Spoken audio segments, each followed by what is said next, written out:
그런 말 하는 사람들이 많습니다. 히틀러가 이쯤에서 멈췄으면 어땠을까? 아니 이 정도 먹었으면 됐잖아요. 독소 불가침 조약 아직 유효하니까 이 타이밍에서 그냥 방어 태세로 전환한다면 어느 정도 이득 보고 현상 유지하는 선에서 전쟁 마무리 지을 수 있지 않았겠냐, 뭐 이런 상상이죠. 그러나 이건 정상적인 국가, 정상적인 지도자를 기준으로 했을 때 할 수 있는 얘기고, 독일군은 그리스 침공이 진행되고 있는 와중부터 소련과의 결전을 준비하고 있었습니다. 설마 하던 영국과 각국 정부는 이런 징후를 포착, 히틀러한테 조약 따위 아무 의미 없다, 당장 내일 쳐들어갈 수도 있다 라며 소련에 급히 경고를 보내기 시작했어요. 하지만 이런 빼도 박도 못할 절체절명의 순간에 스탈린은 요지부동이었습니다. 독일군 병력 대놓고 동부 국경에 집결하고 있는 와중에도 소련군은 아무런 병력 증강도 요새화도 진행하지 않은 채 평소처럼 천하태평했죠. 아니 너희 곧 침공당한다니까? 히틀러는 어째서 이런 말도 안 되는 무리수를 두기로 결정한 것인가? 그리고 스탈린은 대체 왜 아무것도 안 하고 있는 것인가? 도무지 이해할 수 없는 양측의 행보 속에서 인류 역사상 최대의 전쟁이 다가오고 있었는데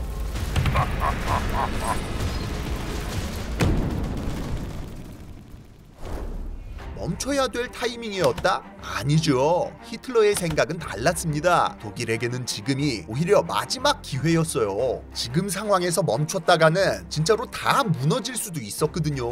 독일이 손에 넣은 거라곤 그저 언제 봉기를 일으킬지 모르는 불안불안한 땅덩어리 한 묶음. 여기서 나오는 이득보다 유지비가 더 많이 들어갔습니다. 프랑스는 먹었지만 식민지는 못 먹었고, 영국 육군은 쫓아냈지만 영국 해군은 건재했으며, 이탈리아는 없는 이만 못한 트롤러였던 데다 에스파냐는 중간에서 간만 보고 있었지요. 뭐 벌려놓은 건 많은데 이익 실현이 안 되는, 장기전으로 갈수록 독일이 불리해지는 싸움이었다는 거예요. 그리고 또 당장의 소련의 존재 자체가 위협이었던 게, 다들 망한다 해서 그렇지 소련이 스탈린 집권 이후로 나름대로 산업화 빡세게 조져서 체질 개선에 성공한 상태였습니다. 영토나 인구, 자원 등 어떤 면으로 보나 포텐셜이 엄청나서 독일은 여기서 멈추면 계속해서 우하향, 반대로 소련은 꾸준히 우상향할 게 뻔했어요. 그러니까 어차피 시간 지나면 오히려 소련 쪽에서 쳐들어오거나 독일 공산화 각이라는 거, 이거 역전되기 전에 쳐들어가야지 소련 더 크고 나면 답도 없다 라는 게 합리적인 결론이었다는 거죠. 그런데 이걸 원큐에 해결해 줄 수 있는 게 뭐다? 레벤스라움이다. 소련을 침공해서 어떻게든 멸망시켜버릴 수만 있다면 공산주의라는 미래의 위협도 제거, 영국이나 프랑스처럼 식민지와 노예, 자원까지 획득, 비로소 흑자 전환이 이루어지고 영원한 제국으로 등극할 수 있는 것이었습니다. 그렇기 때문에 애초부터 진짜 목표는 오직 소련, 원래는 더 빨리 쳐들어갔어야 됐는데 영국 때문에 늦어져,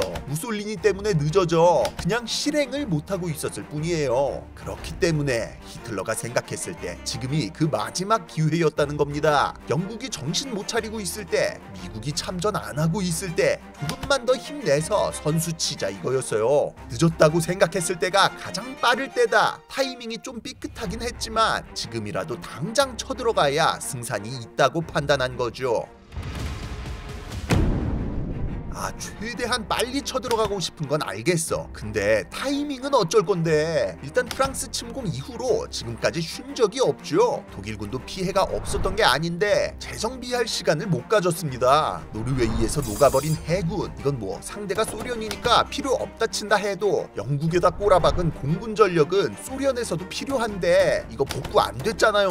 거기다 지금 결정적으로 가장 중요한 육군마저 이탈리아 도와주느라 북아프리카랑 발칸반도에 분산돼 있거든요. 근데 소련이라는 나라가 좀 큽니까? 심지어 대부분이 그냥 허허벌판 평지예요. 전선 길이가 상상을 초월할 정도로 길어지는 상황에서 이걸 감당할 수 있을지가 의문이었습니다. 그리고 또 독일군의 현재 상황도 상황이지만 그냥 절대적인 시간이 너무 부족했습니다. 원래 침공 계획이 5월 15일이었는데 그리스 점령하느라 지금 한 달 이상 늦춰져서 5월 말에 침공하는 걸로 타임라인이 수정된 상황이었어요. 있었어요. 근데 이게 겨우 한 달 반 차이라고 해서 만만하게 보면 안 되는 게 러시아 즉 소련이라는 곳이 본시 들어갈 때는 마음대로지만 나갈 때는 아닌 그런 곳이라는 거. 폴란드, 프랑스, 베를린을 기준으로 바르샤바가 약 580km, 파리가 약 1000km거든요. 얘네는 그냥 초반 기세로다가 방어선 다 뚫어버리고 수도까지만 진격하면 굴복시킬 수가 있었습니다. 거리도 가깝고 전선이 그렇게 길지를 않아서 쌈 싸먹기가 가능한 데다 후방에 도망갈 데도 없었으니까요. 하지만 베를린에서 모스크바까지가 몇 킬로미터다? 거의 2000km다. 거기다 모스크바의 배후에는 유라시아 동쪽 끝 블라디보스토크까지 시베리아가 펼쳐져 있습니다. 단순 진격로도 무식하게 긴데다가 자연스럽게 보급도 무한정 길어지고 수도 땄다고 해서 전쟁 끝날지도 알 수가 없는, 그러니까 단기 결전이 쉽지 않은 지형이란 거예요. 그런데 이런 곳을 6월에 쳐들어간다? 그러다가 겨울이라도 와버리면 그러면 그냥 나폴레옹 마냥 이제 후퇴도 못하고 얼어 죽는 겁니다. 실제로 나폴레옹이 러시아 원정 시작한 것도 딱 6월 말이었죠. 근데 결국 이게 강행이 되네? 대체 뭔 생각이었을까요? 답도 없는 전쟁이었다면 지금까지 전쟁을 하드캐리해온 군 수뇌부에서 끝까지 반대했을 텐데 가만 보니까 이거 그럼에도 불구하고 이길 수 있겠는데 싶었기 때문입니다. 소련 내부에서 불고 있던 피바람, 이른바 대숙청 덕분에 소련군 상태가 말이 아니었거든요. 1920년대 중반 볼셰비키 혁명의 주인공이자 새로운 소련의 수장이었던 레닌이 급작스럽게 사망. 소련의 최고 지도자 자리를 이어받은 이오시프 스탈린은 중세 농업 국가나 마찬가지였던 경제 체제를 뿌리부터 갈아엎어버리며 실제로 거의 무에서 유를 창조하는 수준의 기적적인 공업화를 이루어내는 데 성공합니다. 하지만 이 과정에서 소련 인구의 대다수를 이루던 농민층이 몰락했다는 거. 내 재산이 몰수되고 내 삶이 망가졌는데 뭐 산업화가 뭐고 알바요? 아이러니하게도 소련이 부강해질수록 인민들의 분노는 점점 더 높아졌습니다. 거기다 산업화 과정에서 양성된 학생과 지식인 계층 그리고 소련 공산당 내의 간부들 사이에서마저 스탈린 체제에 대해 의문을 가지기 시작한 상황이었어요. 근본적인 체질 개선에는 성공했지만 부작용이 너무나도 심각해서 한계에 부딪혔다는 얘기입니다. 그런데 스탈린이 어떤 사람입니까? 별명부터가 강철의 대원수, 소련의 지도자들 가운데 냉혹하고 잔인하기로는 원탑인 인물이었습니다. 거기다 의심병이 심각한 수준의 편집증까지 있어서 주변 사람을 믿지 못하기로 유명했어요. 본인부터가 라이벌이었던 레프 트로츠키를 정치적으로 제껴버리고 집권한 터라 나도 언제든 반대파에게 뒤통수 맞을 수 있다라는 생각이 온몸을 지배하고 있었죠. 그래서 스탈린은 그냥 깔끔하게 일말의 가능성마저 미리 다 없애버리자는 결론에 도달, 반대파들을 트로츠키의 추종자로 몰아 다 그냥 죽여버리기 시작하는데 이것이 바로 대숙청입니다. 1936년부터 시작된 대숙청으로 분홍 출신의 일반 시민들부터 공산당 고위 간부들까지 68만 명이 처형되고 시베리아 수용소로 끌려간 사람은 100만 명이 넘었어요. 조금이라도 의심되는 부분이 있어도 숙청, 아무 상관없는 가족들까지 연좌제로 숙청이었기 때문에 스탈린에게 납작 엎드리지 않으면 누구도 이 칼날을 피해갈 수 없었죠.